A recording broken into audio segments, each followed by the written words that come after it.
श्री संत ज्ञानेश्वर माऊलींची पालखी लोणंदीतला 2 दिवसाचा मुक्काम आटपून तरडगावच्या दिशेने मार्गस्थ झाला आहे। दरम्यान चांदोबाचा लिंब या ठिकाणी उभे रिंगण पार पडले। हा सोहळा पाहण्यासाठी लाखो वैष्णव उपस्थित होतात। पालखी सोहळ्यातील पहिले उभे रिंगण हे तरडगाव येथील पुरातन चांदोबाच्या लिंब या ठिकाणी परंपरेनुसार होत असते। टाळ मृदंगाच्या गजरात विठ्ठल विठ्ठल नावाचा जयघोषात या पालखी सोहळ्यातील पहिले उभे रिंगण पार पडले। श्री संत ज्ञानेश्वर महाराज यांचा पालखी सोहळ्यासाठी महाराष्ट्रातून त्याचबरोबर देशभरातून भक्तगण वारकरी या वारीसाठी येत असतात।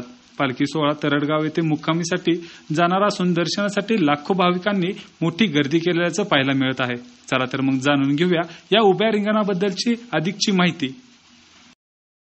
माऊली आले पूर्वी पाणीगाव रस्त्याने जात होती, पण 42 सालाला माऊली नदीत आंघोळ पादुकाची करताना घोडे जे सुटले ते चांदोबाच्या देवळा लिंबापाशी थांबले, म्हणून लोणंदवरनं माऊली आली।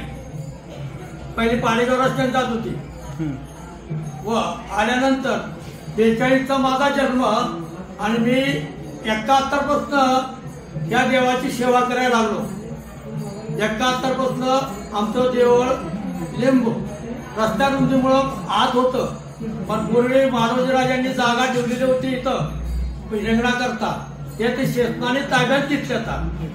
ते पूर्वी असं होतं की पूर्वी किती काळची 3 डुईचं का 4 डुईचं होतं ते मला काय माहित नव्हतं बरं का।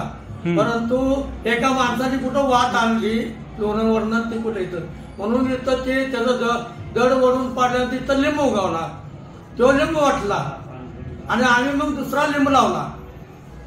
82ला दुसरा लिंब लावला आणि देवळ बांधून घेतलं। त्याची सेवा आम्ही आतापर्यंत केली।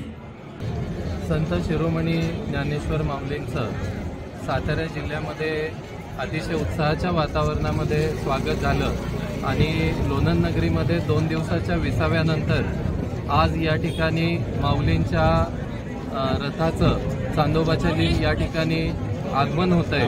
खरं म्हटलं तर या पावसाच्या वरुण राजाच्या उपस्थितीमध्ये त्याचबरोबर माऊलींच्या या सानिध्यामध्ये सर्वच भाविकांना दुहेरी आनंद मिळत आहे आणि या ठिकाणी अतिशय मोठ्या प्रमाणामध्ये यावर्षी भाविक आणि वारकरी या सोहळ्यामध्ये आज सहभागी झालेले आहेत। या ठिकाणी या सातारकर म्हणून लोणंद नगरी मध्ये या सर्वांचं आम्ही स्वागत करतो आणि सर्वच वारकऱ्यांची सेवा करण्याची आम्हा सर्वांना संधी मिळाली याचा आम्हा सर्वांना मनापासून आनंद आहे।